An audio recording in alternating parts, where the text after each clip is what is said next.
Hey there, tech enthusiasts. Welcome back to our channel, where we break down the latest tips and tricks for your favorite apps.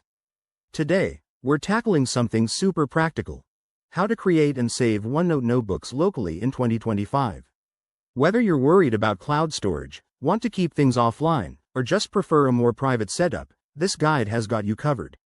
Let's dive right in. First things first, make sure you have the latest version of Microsoft OneNote installed on your device.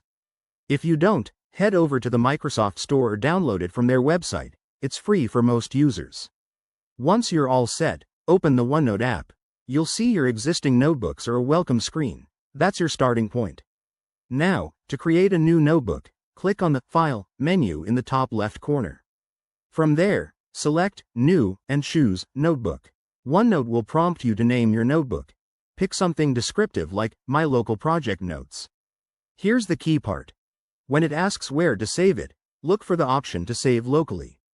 In the 2025 version, you'll see a drop-down for Save As or Location, so select a folder on your hard drive, like your Documents folder, instead of OneDrive.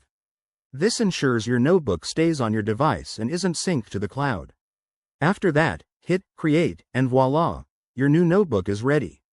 You can start adding pages, sections, and notes just like you normally would.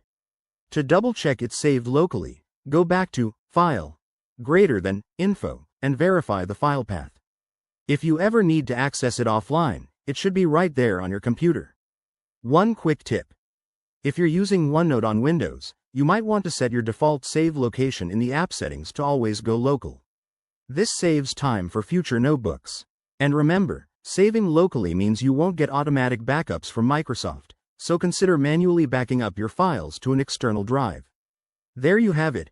Creating and saving OneNote locally is straightforward and empowers you to take control of your data. If you found this helpful, give this video a thumbs up, subscribe for more tech tutorials, and drop a comment below if you have questions. Thanks for watching, and I'll see you in the next one.